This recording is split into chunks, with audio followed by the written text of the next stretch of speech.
امریکہ میں ایک شیعہ جوان پڑھنے گیا، دینی تعلیم اپنی پوری کر کے پھر گیا دنیاوی تعلیم کے کچھ مضامین پڑھنے کے لیے۔ یہ کہتے ہیں کہ میں جب امریکہ میں گیا تو وہاں پہ جب درس شروع ہوا، کلاس شروع ہوئی، پہلی کلاس جب ہوئی ہماری، تو استاد نے سب سے نام پوچھا، خود مجھ سے بھی پوچھا، میں نے بتایا میرا نام مثلاً حیدر عباس ہے اور میں شیعہ مسلک سے تعلق رکھتا ہوں۔ یہ جوان کہتے ہیں کہ جیسے ہی میرے استاد کو پتہ چلا کہ میں شیعہ ہوں، پوری کلاس میں استاد نے میرا مذاق اڑایا، صرف شیعہ ہونے پر اس امریکی ٹیچر نے، امریکی پرنسپل نے، امریکی لیکچرر نے میرا مذاق اڑایا پورے کلاس میں۔ یہ جوان کہتے ہیں کہ مجھے اس وقت غصہ تو آیا، لیکن میں نے فی الحال برداشت کر لیا، اور پھر میں نے اگلے دن نہج البلاغہ انگلش ٹرانسلیشن میں، انگلش ترجمے میں نے لی، اور میں نے اسی استاد کو نہج البلاغہ تحفے میں دے دی۔ یہ جوان کہتے ہیں کہ 7-8 دن گزر گئے اور ہمارا استاد کلاس میں آتا تھا، درس پڑھاتا تھا، لیکن میرا کوئی نام بھی نہیں لیتا تھا اور اپنا درس پڑھا کے چلا جاتا تھا۔ کہتے ہیں کہ 8ویں یا 9ویں دن اس استاد نے مجھے اپنے کمرے میں بلایا۔ میں کمرے میں گیا تو استاد پیپر پڑھ رہے تھے، نیوز پیپر پڑھ رہے تھے، اخبار پڑھ رہے تھے۔ میں جیسے ہی دروازے سے اندر آیا تو اس نے سامنے اخبار رکھی اور کہا، علی حیدر، جانتے ہو آج اخبار میں کیا چھپا ہے؟ کہا جی میں نے نہیں پڑھی اخبار۔ کہا کیا چھپا ہے؟ کہا چھپا یہ ہے کہ امریکہ میں ایک جوان نے خودکشی کر لی ہے، اور جو کتاب تم نے مجھے تحفے میں دی ہے، جو کتاب تم نے مجھے دی ہے اور میں نے پڑھی ہے، اس کے مطابق میرا یہ نظریہ ہے کہ کائنات میں دنیا کے جس کونے میں بھی جو بھی خودکشی کرے گا اس کے ذمہ دار تم شیعہ ہو، ذمہ دار تم شیعہ ہو۔ تو یہ شاگرد کہتا ہے کہ جی میں سمجھا نہیں آپ کیا کہنا چاہ رہے ہیں۔ کہا اس لیے کہ علی جیسا امام تم نے اپنے پاس چھپا کے رکھا ہے، نہج البلاغہ جیسا عظیم منبع تم نے اپنی لائبریریوں میں دبا کے رکھا ہے، اپنے مدرسوں کی دیواروں میں نہج البلاغہ چھپا کے رکھا ہے، لوگوں کو نہیں بتایا۔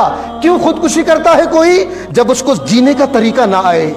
خودکشی کیوں کرتا ہے کوئی؟ جب وہ دنیا سے تنگ آ جائے۔ کہا جو زندگی گزارنے کے اصول علی نے نہج البلاغہ میں بیان کیے ہیں، اگر دنیا کو وہ اصول پتہ چل جائے، کوئی خودکشی نہیں کرے گا، کوئی خودکشی نہیں کرے گا، اس کے ذمہ دار تم شیعہ ہو۔ کیوں؟ کیونکہ تم نے نہج البلاغہ جیسا عظیم منبع اپنے پاس چھپا کے رکھا ہے۔ بلکہ میں اس بات کو اور بڑھاؤں، کائنات میں جہاں بھی ظلم ہوگا ذمہ دار ہم شیعہ ہیں، کائنات میں جہاں پر بھی بے عدالتی ہوگی ذمہ دار ہم شیعہ ہیں، کائنات میں جہاں پر بھی کسی کی ناموس پہ حملہ ہوگا ذمہ دار ہم شیعہ ہیں۔ کیوں؟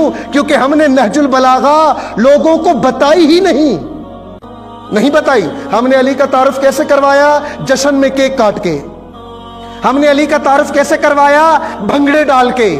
ہم نے علی کا تعارف کیسے کروایا؟ گانے کی دھنوں پہ منقبت بنا کے۔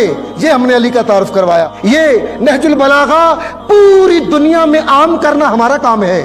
یعنی جب عدالت کسی نے سیکھنی ہو اس کا منبع نہج البلاغہ ہو، اگر کسی نے علم سیکھنا ہو اس کا منبع نہج البلاغہ ہو، اگر کسی نے سیاست سیکھنی ہو اس کا منبع نہج البلاغہ ہو، اگر کسی نے وقار سیکھنا ہو اس کا منبع نہج البلاغہ ہو۔ آپ کا کام ہے، شیعہ کی ذمہ داری ہے، شیعہ کی ذمہ داری ہے کہ آج علی ابن ابی طالب کی حقیقی شخصیت لوگوں کے سامنے متعارف کروائے، کہ جب عدالت بیان کرتے ہیں تو کہتے ہیں واللہ لو اعطیت اقالیم السبع بما تحت افلاقها الا ان اعصی اللہ علی نملۃ اسلبها جلب شعیرۃ ما فعلت۔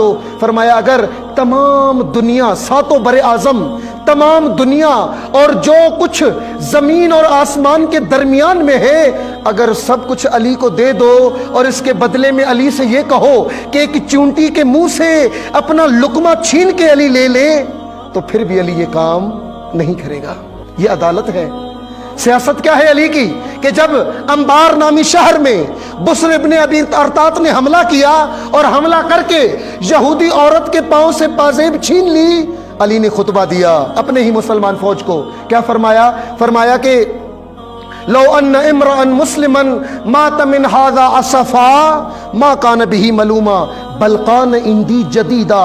فرمایا مسلمانوں کے دور حکومت میں ایک یہودی عورت کے پاؤں سے پازیب چھین لی گئی. مسلمانوں اگر اس یہودی عورت کے پاؤں سے پازیب چھیننے کا واقعہ سن کر اگر کوئی شرم کے مارے ڈوب کے مر جائے علی تعجب نہیں کرے گا. علی تعجب نہیں کرے گا. بتاؤ علی کی عدالت, دکھاؤ علی کی عدالت, دکھاؤ علی کی سیاست, بتاؤ علی کا علم, تاکہ دنیا سمجھے کہ علی کس ہستی کا نام ہے.